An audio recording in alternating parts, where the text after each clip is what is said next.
সন্তানকে গঠন করে একজন নারী। একজন নারী সন্তানকে গঠন করে। মা যদি বড় হয়ে যায়, এই সন্তান বিশ্ব বিখ্যাত আলেম, বিশ্বের জন্য ইমাম হয়ে যায়। সুবহানাল্লাহ। ছোট্ট করে একটা ঘটনা আপনাকে শোনাই। রবিআতুর রায় নামে একজন ইমাম ছিলেন, যিনি ছিলেন হযরত ইমাম মালিক রাহমাতুল্লাহি আলাইহির ইমাম।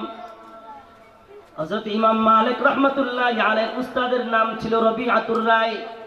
ওগো মা, একজন মা যদি ভালো হয়ে যায়, একজন মা যদি শ্রেষ্ঠ হয়ে যায়, শিক্ষিত হয়ে যায়, তাহলে তার সন্তান কত বড় মানুষ হয়ে যায় একটু খেয়াল করেন। আজকের দুনিয়াতে দেখবেন ফজরের পরে সব মায়েরা, এই যে আপনাদের প্যান্ডেল করার জন্য তো ঘোরাঘুরি করতে হয়েছে, দাঁড়াইছি না, সব মহিলারা ছুটছে ফজরের পরে, বাচ্চাকে নিয়ে ছুটছে। কই যায়? এক একটা ড্রেস দেখলে মনে হয় যেন কোন জগতে চলে আসছে। হ্যাঁ, চলছে চলছে, শিক্ষিত বানাবো। কি শিক্ষিত বানাবেন? যেই নারী, যেই মা তার মুখ দৈনিক 1000 পুরুষকে দেখান, ওই মায়ের সন্তান বড় হইয়া কত লক্ষ কোটি মায়ের যৌবন নষ্ট করবে, ফেস নষ্ট করবে। আপনার খেয়াল আছে? একবার তো চিন্তা করি না, আপনি রাগ করবেন? একটা মার চোখ যদি হেফাজত হয়, ছেলে কোনোদিন বেআইনি কাজ করতে পারবে না। তার জ্বলন্ত প্রমাণ হলো রবিআতুর রায় রাহমাতুল্লাহি আলাইহি। ইমাম রবিআতুর রায় রাহমাতুল্লাহি আলাইহি জগৎ বিখ্যাত একজন মুজতাহিদ ছিলেন, একজন বড় আলেম ছিলেন, তাবিঈন ছিলেন। তাবিঈনদের অন্তর্ভুক্ত 4 মাযহাবের এক মাযহাব মালিকি মাযহাবের যিনি ইমাম মালিক রাহমাতুল্লাহি আলাইহি তার উস্তাদ ছিলেন। তার মা বড় শ্রেষ্ঠ ছিল। শ্রেষ্ঠ মায়ের গর্ভ থেকে, শ্রেষ্ঠ মায়ের পেট থেকে শ্রেষ্ঠ সন্তান বের হয়, আর পচা গলা পেট থেকে পচা গলা সন্তান বের হয়। শয়তান মহিলার পেট থেকে শয়তান সন্তান বের হয়, বুজুর্গ মহিলার সন্তান থেকে বুজুর্গ সন্তান বের হয়। পৃথিবীতে এখন শয়তান, সব সন্তান শয়তান হয়ে গেছে। কয় দোষ একটাই, সমস্ত মায়েরা সন্তান হয়ে গেছে। যে সকল মায়েরা শয়তান হয়ে গেছে, তাদের ছেলেগুলোই মেয়েগুলোই এখন শয়তানি করতেছে। মারা কইরেন না, ভালো মনে কইরা ওয়াজ শুনতে আইলাম, এটা দিয়ে অনেক খারাপ বেড়া, খারাপ বেড়া মনে করেন, যাই বেড়াই মনে করেন, কিন্তু ওয়াজটা শুই না যান। ওয়াজটা হইল পেটকে যদি ভালো রাখতে পারেন, ভালো সন্তান হবে, পৃথিবী ভালো হবে। পেটটা খারাপ তো পৃথিবীটাও খারাপ হয়ে যাবে, আপনার ঠিকানা জাহান্নাম হয়ে যাবে, সন্তান আপনাকে জাহান্নামী বানিয়ে ফেলবে। রবিআতুর রায়ের ইমাম রবিআতুর রায়ের মায়ের দিকে একবার লক্ষ্য করুন। মা কত শ্রেষ্ঠ নারী ছিলেন, আর আপনার জীবনের সাথে একবার মিলান। আপনি মনে করেন আমি 5 তলায় থাকি, স্বামী হোটেল টাকার মালিক, আমার চাইতে শান্তির কে আছে? একবার চোখটা বন্ধ কইরা দেখেন, এসির ভিতরের মানুষটা কবরে যাওয়ার সাথে সাথে আপনার ভিতরে জাহান্নামের আগুন একটা টুকরা, একটা জ্বালানা আপনার ঠিক খুলে দিবে। আগুনের মধ্যে অনন্ত শিবকাল আপনি জ্বলতে থাকবেন। কাজেই ইমাম, ক্ষণিকের সুখ আপনার চিরস্থায়ী অসুখ টেনে আনে, ক্ষণিকের আরাম চিরস্থায়ী বেরাম টেনে আনে। মা, ক্ষণিকের সুখকে বিসর্জন দিয়া যদি আপনি চিরস্থায়ী সুখকে কামাই করতে পারেন, তাহলে আপনার জীবন সফল কাম। আর যদি চিরস্থায়ী সুখ আরামকে বাদ দিয়া ক্ষণিকের সুখের পিছনে পড়ে যান, তাহলে মা বড় ভুল করলেন।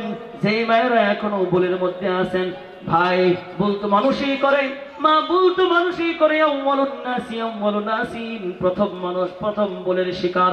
ওগো মা, জীবন যদি 40 বছর বয়স কেটে থাকে, আপনি আপনার ভুল থেকে ফিরে আসেন, জীবনের গতি এখানে স্টপ করে দেন, গতি থামাইয়া দেন, আর সামনে আগাবেন না। আপনি আল্লাহকে বলেন, তওবা করেছি, আর এই দেহ কাউকে দেখাবো না, শান্তি ক্ষণিকের শান্তি আমার চাই না, আমার চাই মালিক আপনার কাছে এই যে বরাদ্দ আছে, চিরস্থায়ী শান্তি, ওই শান্তি আমাকে দিয়ে দেন।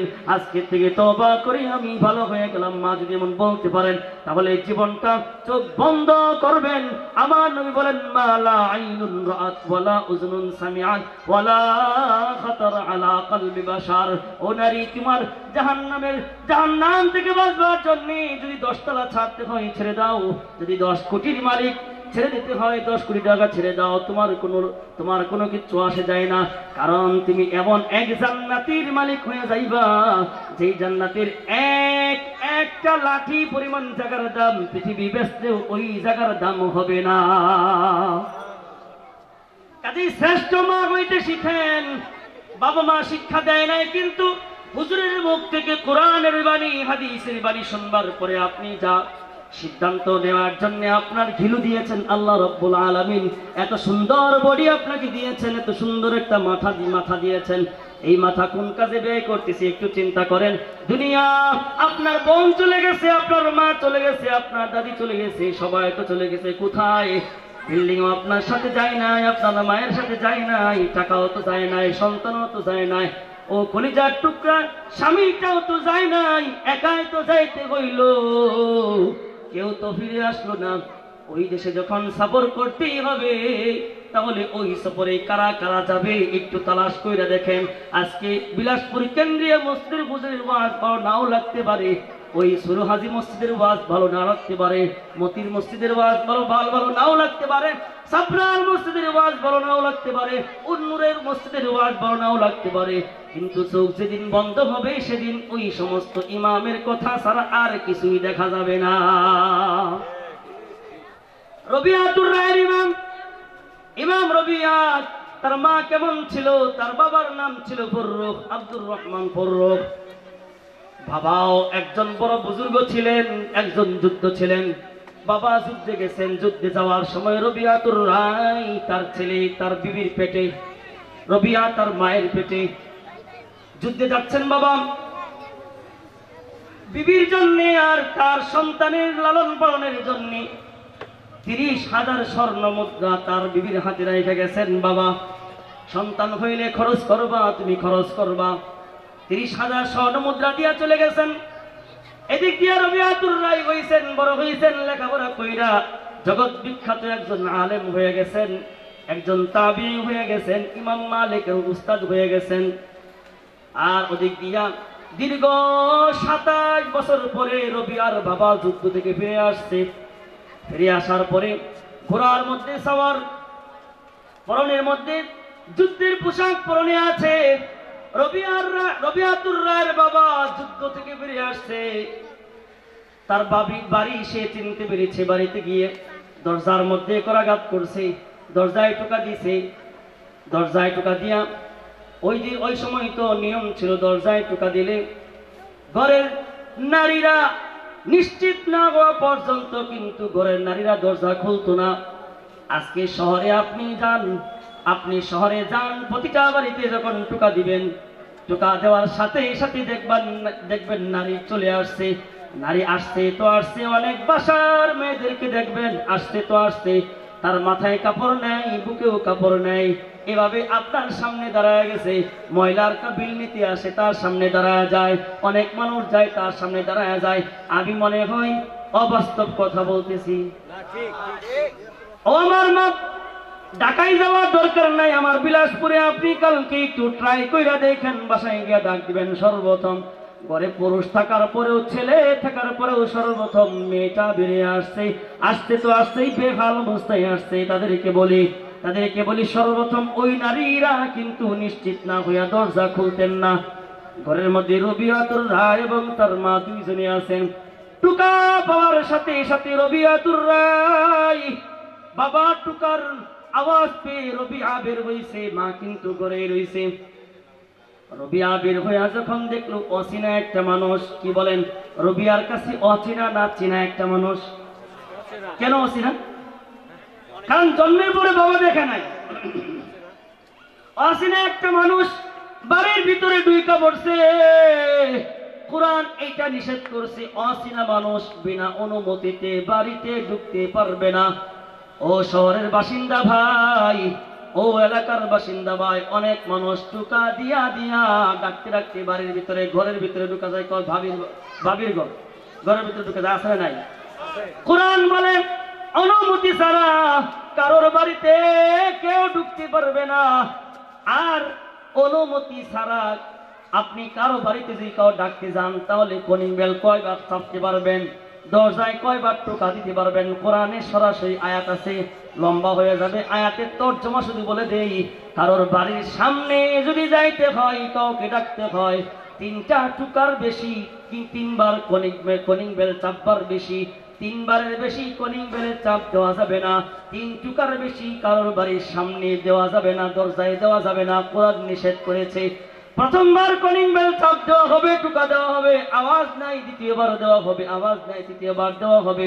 যদি আওয়াজ না আসে 4বার দেওয়ার অনুমতি শরীয়ত দেয় নাই, ঘুরে রিটার্ন ফিরে আসতে হবে। ইসলামের সোনালী যুগে নিয়ম ছিল, প্রথমবার বাড়ির সামনে থেকে সালাম দিতে উত্তর নাই, দ্বিতীয়বার সালাম দিতে উত্তর নাই, তৃতীয়বার সালাম দিতে উত্তর নাই, চতুর্থবার আর ইসলামী সালাম নাই। তাকে আর বিরক্ত করা যাবে না, যতই দরকার হোক না কেন তার বাড়ির সামনে আর থাকা যাবে না। সমাজের কত সুন্দর নিয়ম আল্লাহর নবী হাদিসের মধ্যে কোরআনে আল্লাহ পাক দিয়ে গেছেন। কেউ যদি মানতো তাহলে কেউ বিরক্ত হইতো না। মানুষটা একটু আগে ঘুমাইছে, ডাকতে ডাকতে দরজা ভাঙ্গা ফেলাইছে। আমাদের দিনী ভাইরাই করে এগুলো, আছে না নাই?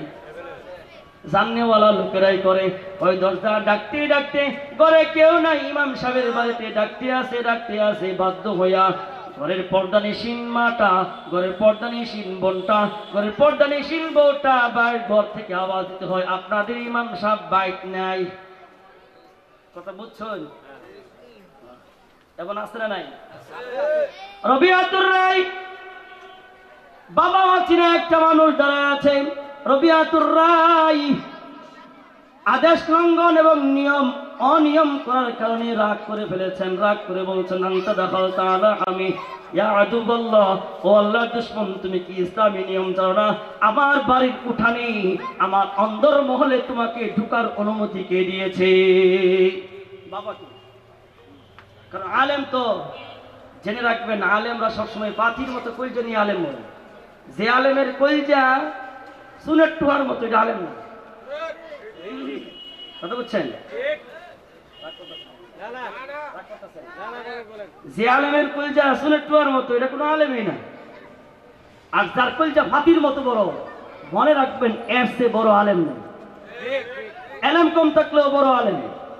কারণ আলেমকে আল্লাহ এলেম দান করেছেন সবার মুখের সামনে টুটি ধরে কথা বলবে।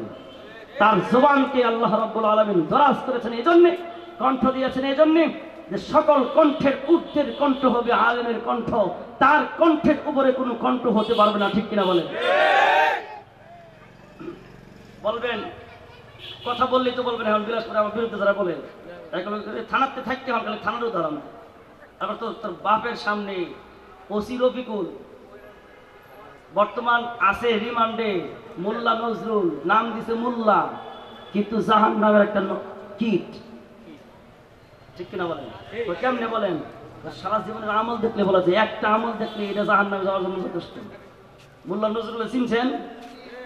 কয়দিন আগে কমিশনার ছিল ওসি রফিক,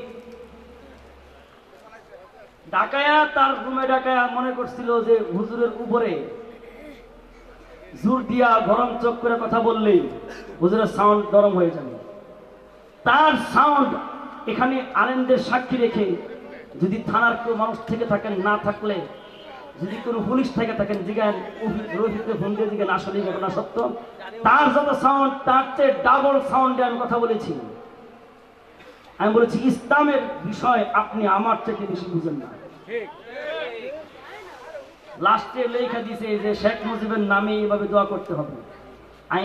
আমি বলেছি যেভাবে বলেছেন লিখে দিয়েছেন, আমি এভাবে নয়, আমার বাসাতে আমি দোয়া করবো।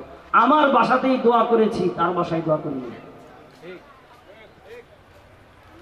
কাঠগড়ার সামনে দাঁড়িয়েও সত্যের কথাই বলতে হবে, সাহসের কথাই বলতে হবে। বলবেন কি আছে পিছনে?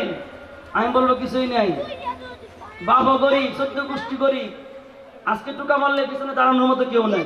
থানায় গেলে ফ্যামিলি না খায় মরে যাবো, দেখার মতো কেউ নেই। কিন্তু তারপরেও কি আমরা সরে যাবো? কলজা ভাতির মতো রাখতে হবে। এই জন্য 7টা ডিসি সামনে দাঁড়ায় বলছে যে আপনি এই দোকানটা বন্ধ রাখলেন কেন? আমি বলেছি আমার নবীর বিরুদ্ধে, আমার নবীকে গালি দিয়েছে যার দোকানদার ছেলে, তার দোকান ভাঙার জন্য আমার একটা বয়ানই যথেষ্ট। কিন্তু ইসলাম এটা সমর্থন করে না।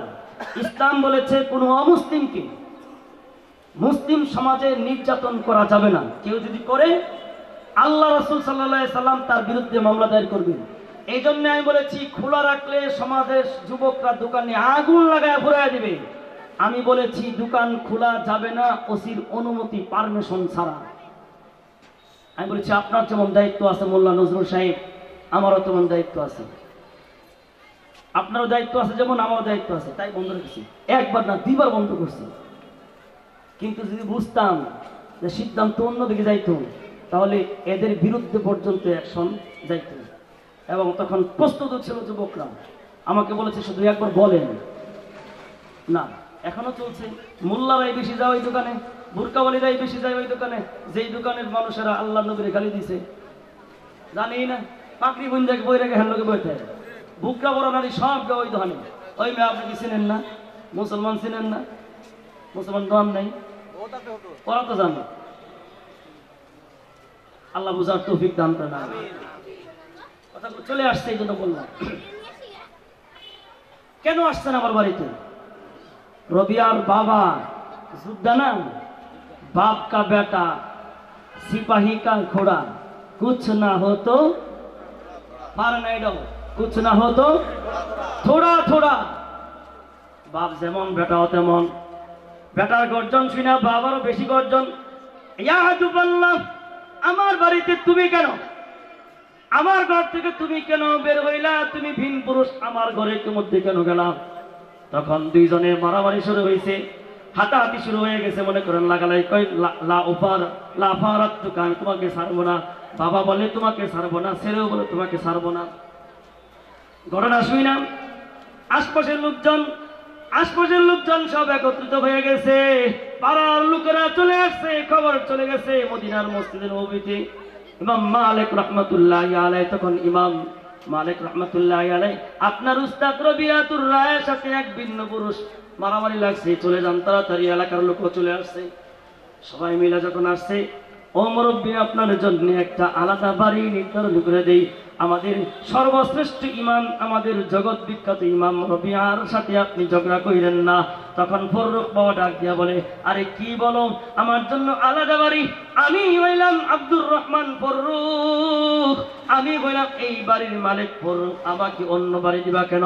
যখন নামটা শুনলো তখন ঘর থেকে আওয়াজ দিল, চুকি দিয়া দেখছে, উকি দিয়া দেখছে, যে বিবি দেখছে, মা দেখছে যে হ্যাঁ এটাই তো আমার সন্তানের বাবা, এটাই তো আমার স্বামী। তখন ডাক দিয়া বলছে, ইমাম মালিক ও রবিয়া শোনো, এই ফররুখই হইল তোমার বাবা, আমার প্রাণের স্বামী। এলাকাবাসী শুইনা রাখেন, এই ফররুখই হইল আমার স্বামী। তখন বাপ ছেলে দুইজন কোলাকুলি শুরু করছে। কোলাকুলি কইরা দুইজনের ঘরের মধ্যে গেছে। বাবা শুধু ছেলের দিকে তাকায় আর বলে, এটাই বুঝে আমার ছেলে? হা হা। রাত হয়েছে, রাতে জিজ্ঞাসা করে, ও প্রাণের বিবি বলো, তোমার কাছে এই যে 30,000 দিরহাম রাইখা গেছিলাম, 30,000 দিরহাম কই রাখছো? 30,000 দিরহামের হিসাব দাও। 30,000 দিরহাম, 30,000 দিরহাম হিসাব দাও। বিবি কোনো জবাব নাই, অন্য কথাই মোর ঘুরাইয়া রাত কাটাইয়া দিছে। ফজর হইছে, ফজরের বেলায় স্বামীকে উঠাইয়া দিছে, স্বামী যান যান, দীর্ঘদিন নবীর মসজিদে নামাজ পড়েন না, যান মসজিদে নববীতে ফজরের নামাজটা পড়ে আসেন। স্বামী মসজিদে গেলেন, যাওয়ার পরে নামাজ পড়ার পরে দেখা গেল বিশাল বড় একটা দর্শ। আপনারা যে কজন মানুষ আছেন, আরো অনেক বেশি মানুষের একটা দর্শ মসজিদে নববীতে বসে গেছে, একটা ক্লাস বসছে। ক্লাসের মধ্যে একটা ছেলে দেখা যায়, অল্প বয়সী একটা ছেলে ক্লাস করাইতেছে। হাজার হাজার মানুষের সামনে ক্লাস করায়, দূর থেকে চেহারা দেখা যায় না, চিনা যায় না, নিচের দিকে তাকা ক্লাস করাইতেছে। দূর থেকে পিছন থেকে বাবা রবিয়ার বাবা জিজ্ঞাসা করে একজনকে, ও বাবা, এত বড় আলেম, এত বড় শান শৌকত বলা কে, যে নাকি হাজার হাজার মানুষের সামনে ক্লাস করায়, ওই মানুষটাকে? তখন উত্তর দিল, এই মানুষটা হলো রবিয়াতুর রায়। সুবহানাল্লাহ। বাবা বললেন, রবিয়াতুর রায় তো আমারই ছেলে, অন্তরটা ভরে গেছে খুশিতে খুশিতে। রবিয়ার তুরবায়ের বাবা দৌড়ে বাড়িতে আসছে, আইসা বিবিকে বলে, বিবি আমার প্রাণের বিবি, প্রবাসী ভাইয়েরা শুনে রাখেন, যদি ভালো বিবি আনতে পারেন তাহলে 1 বছর নয়, 2 বছর নয়, 27 বছর পরেও যদি আসেন মাল মালের মতোই থাকবে, যৌবন যৌবনের মতোই থাকবে, বিবিও বিবির মতো থাকবে। ঠিক কিনা বলেন? আর যদি শয়তানের ঘরের শয়তান আনেন, বিদেশে যাইবেন যে ফ্লাইটে, এর পরের ফ্লাইটেও যদি চলে আসেন, দেখবেন ঘরের মধ্যে আপনি না, আপনার নির্মিত ঘরের মধ্যে আপনার বিবির সাথে আরেকজন ভিন্ন পুরুষ আছে। আমি মনে হয় বানায় পেতেছি, বিলাস করে নাই। আল্লাহ বোঝার তৌফিক দান করেন। বিবি বললেন, আপনি আজকে যে শান শৌকত দেখেছেন, আপনার ছেলের যে মর্যাদা আপনি দেখেছেন, এটা আপনার কাছে পছন্দের নাকি আপনার কাছে 30,000 স্বর্ণ মুদ্রা বেশি পছন্দের? বিবিকে ডাক দিয়া টান দিয়া বললেন, বিবি আমার, এমন নেককার বিবি পাইয়া জীবনটা আমার ধন্য হয়ে গেছে। না না, 30,000 স্বর্ণ মুদ্রা আমার কাছে তুচ্ছ, আমার সন্তানের এমন মর্যাদাই আমার কাছে অনেক পছন্দের।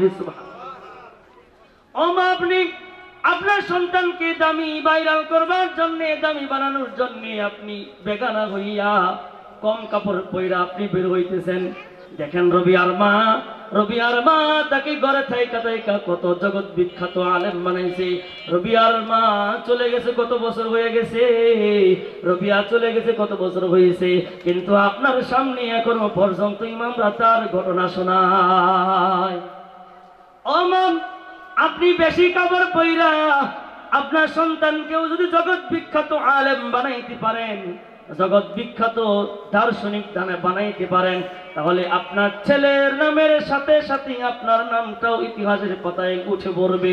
আপনার নামের সাথে সাথে, আপনার ছেলের নামের সাথে সাথে বংশের নামটাও ইতিহাসের পাতায় উঠা যাবে। কম কাপড় পয়রা সন্তানকে কোনোদিন বড় মানুষ বানানো যায় না। সন্তান কম কাপড় পয়রা সন্তানকে কিন্ডারগার্টেনে লয়ে গেলে, কলেজে ভার্সিটি লয়ে গেলে, এই সন্তান কোনোদিন ভালো হয় না। এই সন্তান নাম্বার 1 বাটপার হয়। এই সন্তানের দেশে টাকা লুটপাট কইরা বিদেশে বাড়ি করে, এই সন্তানের গরিবের কষ্টের টাকা কলমের সাইন দিয়া কিন্তু নিয়ে যায়। এই সন্তানে কিন্তু ঘুষ খায়, এই সন্তানে কিন্তু সুদ খায়। লাভ হইল না মা, নিজেও কষ্ট করলেন বড় বানাইয়া, সন্তানও মানুষকে কষ্ট দিল, নিজেও মানুষকে কষ্ট দিলেন। কবরে যাওয়ার পরে আপনি যেটি অর্জন করছেন সেটি আপনি ভোগ করতে পারেন না।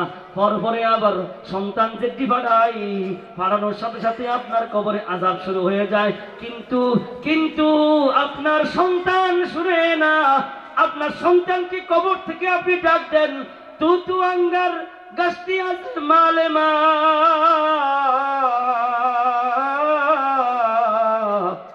ইজামা গাফেল সুদি আজ হালেমা। বাবারে, ও মারে, আমার সম্পদ দিয়ে আজকে তুই 10 তলার মালিক। বাবা কবর থেকে ডাকে, মা কবর থেকে ডাকে, শুনে না। আমার সম্পদের উপর দাঁড়াইয়া তোর 8 তালা, আমার সম্পদের উপর দাঁড়াইয়া তোর কোটি কোটি টাকা, প্রতিদিন তোর অপরাধের কারণে সইতে না পাইরা তোরে ডাকি, ইজামা গাফেল সুদি আজ হালেমা। কবরে কি চলে আমার খোঁজ খবর নেও না তুমি, অথচ আমার রেখে আসা সম্পদ তুমি প্রতিদিন খাইতেছো, কিন্তু আমার কবরের হালতের খোঁজ খবর তুমি নেও না। বিলাসপুরে এমন সন্তানের কুসন্তানের অভাব নাই। বিবির মার্কেটিং 1000 টাকার হয়, সন্তানের 1000 টাকার মার্কেটিং হয়, কিন্তু বাপের রেখে যাওয়া সম্পদ দিয়া বড় লোক হয়েছে, শিল্পপতি হয়েছে, কিন্তু বছরে 1 টাকা, 1000 টাকা, 5000 টাকা, 1 লাখ টাকা মায়ের জন্য বাবার জন্য খরচ করবে, এমন বড় লোক পৃথিবীর আর কোথাও এখন নাই। আছে? খবর রাখে না। আজকে যারা এরকম করছেন, আমি আপনাকে বলবো, আপনি যে ব্যাংকিং করছেন, এরকম বিল্ডিং বানাইতেছেন, আপনিও রেখে যাবেন, আপনার সন্তান উড়াবে, আপনিও কবর থেকে ডাকবেন, Tuangar gastias malema, tuangar gastias malema, izama gafel sudias halema, izama gafel sudias halema. আপনিও বাবার মতো ডাইকা বলবেন, বাবারে আমার খোঁজ খবর রাখো না, আমার রেখে যাওয়া সম্পদ খাও, আমার বাড়িতে থাকো, আমার গাড়িতে চলো, আমার রেখে আসা খাটে সুপাই বসো, কিন্তু আমার খবর রাখো না। আমি বলবো, মার যেমন খবর নাও নাই, তুমিও তেমন পাইছো। কামাতা দিলু তুদানু, যেমন কর্ম তেমন ফল, একের পর এক ভোগ করতেছে। কাজেই বড় লোক শুধরে যাও, নিজে যদি কিছু পাইতে চাও এখন ভালো করো, চলে যাওয়া মায়ের জন্য খরচ করো। কিসের জন্য রেখা যাও মেয়ে সম্পদ? 1 টাকা দান করো না, না দান করে সম্পদের মেয়ের জন্য ছেলের জন্য রেখা যাও, কি গ্যারান্টি আছে তোমার ছেলে মেয়ে এটা ভালো কাজে খরচ করবে? তোমার ছেলে মেয়ের দায়িত্ব তোমার কাঁধে দিয়েছে না বেটা? তোমার ছেলে মেয়ের দায়িত্ব আল্লাহর কাঁধে আছে, আল্লাহই দেখবেন। তোমার পর্যাপ্ত পরিমাণ দান খয়রাত নিয়ে, তোমার সিপাহ সালার নিয়ে, তোমার খাজানা নিয়ে তুমি জান্নাতের পথে পাড়ি দাও, বিশাল সমুদ্র তুমি পাড়ি দিবা, লাগবে না বুঝি কিছুই। আল্লাহ বুঝার তৌফিক দান করেন, আমিন। রবিয়ার বাবা বললেন, আমার কাছে এইটাই প্রিয়, এইটাই প্রিয়। মা বললেন, ও প্রাণের স্বামী, তোমার জন্য বিসর্জন দিয়েছি সব, তোমার রেখে যাওয়া সম্পদ তোমার প্রাণের সন্তান রবিয়ার পিছনে খরচ করে দিয়েছি। রবিয়ার বাবা ডাক দিয়া বললেন, ও বিবি আমার, তুমি 1টা টাকাও নষ্ট করো নাই, হিসাব লাগবে না। তুমি যত টাকা খরচ করেছ সব টাকাই আমার আখিরাতে আল্লাহ বরাদ্দ রেখেছেন। সুবহানাল্লাহ। কাজেই মা যদি ভালো হয়ে যায়, সন্তান এমন বিশ্ববিখ্যাত হয়ে যায়। কাজেই আপনাকে তো দেখার সুযোগ নেই, বলারও সুযোগ নেই। আজকের মাহফিল থেকে, আগামীকাল সকাল থেকে, বরং আজকে থেকে এখান থেকে আপনি ভালো হয়ে যাবেন। বাসার ভিতরে ভালো হয়ে যাবেন, আপনি বুরকার ভিতরেও ভালো হয়ে যাবেন, আপনি বাহিরেও ভালো হয়ে যাবেন, সব জায়গায় ভালো হয়ে যাবেন। একজন মাও যদি থাকেন তাহলে আমার এই চেষ্টা সার্থক হবে, এই হুজুরদের এই চেষ্টা সার্থক হবে, কমিটির চেষ্টা সার্থক হবে, আমার প্রাণের মুসল্লিদের চেষ্টা সার্থক হবে। আর যদি সবাই যদি আগের দিনের আজকে যেমন দিন চলেছে এমন আগামীকালের 2-3 দিনের হয়, তাহলে আমাদের চেষ্টা সব বৃথা যাবে। কাজে নিয়ত করেন মা, আপনি আগামীকাল থেকে আজকে ওয়াজ শোনার পরে ব্যতিক্রম ধর্মী একটা জীবন চেঞ্জ করবেন।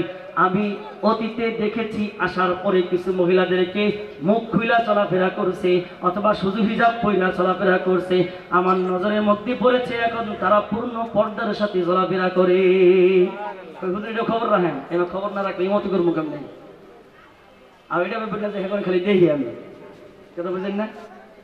2-1 জন মহিলা আমার সাথে কথা বলবে, কিন্তু এরা বয়স্ক, এরা কি খুব বেশি মহব্বত করে। আপনারা যেমন করেন তারাও এমন করে। কিছু মহিলা আপনাদের মধ্যে যেমন আছেন বিক্ষুটিয়া, নেরো মাইন্ডেড, হেদের মধ্যে ওরকম আছে কিছু নেরো মাইন্ডেড, হেদের জন্য উপরের ওয়াজ বন্ধ হয়ে গেছে। কথা বুঝলেন না? নির্মাণের কিছু মহিলা আর নির্মাণের কিছু মানুষ, এদের কারণে উপরের ওয়াজ বন্ধ। এবং ইসলাম এটা সমর্থন করে, উপরের মাইকে ওয়াজ এটা সমর্থন করে না, বন্ধরে সমর্থন করে। আল্লাহ আপনাদেরকে বোঝার তৌফিক দান করেন। মা, আজকে আমি আপনাদের এই যে 2টা প্রশ্নের উত্তর দিয়েছি, মহিলা মাহফিল এটা আল্লাহ নবী করেছেন, ইমামরা ওয়াজ করছেন, এটাও বুখারী শরীফ থেকে উদ্ধৃতি দিয়েছে। আপনাদের আমার কমিটি উপস্থিত আছে, আপনারা উপস্থিত আছেন। এটা প্রতি বছর আমার কমিটিকে আমি বলবো, যদি তারা জারি রাখেন এই আঙ্গিকে, সভাপতি যদি করেন তাহলে একজন আলেমকে করবেন, আর কোনো নেতা ফেতা নেতৃস্থানীয় কোনো লোকের নাম এখানে আসবে না। স্যার রাজি আছেন? স্যার আছে? বাসিত ভাই, আমার কমিটি রাজি আছে, মোতাল্লি সাহেব আরো আগে রাজি, না থাকলেও রাজি, হয়তো 24 ঘন্টা আমার লোকই চাই। বুঝেন নাই? এই আকারে হবে, কমিটির নাম নিচে থাকবে, কমিটির নাম ছাড়া হবে, কমিটির নাম থাকবে, কিন্তু সভাপতি যদি হয় তাহলে একজন আলেম হবেন। এবং কোনো কাউন্সিলর, কোনো এমপি, মন্ত্রী, কোনো নেতা খেতার জায়গা বিলাসপুর কেন্দ্রীয় মসজিদের মাহফিল হবে না, হবে না, হবে না। আছেন আপনারা? এর বিরুদ্ধে কারা কারা আছেন দেখি?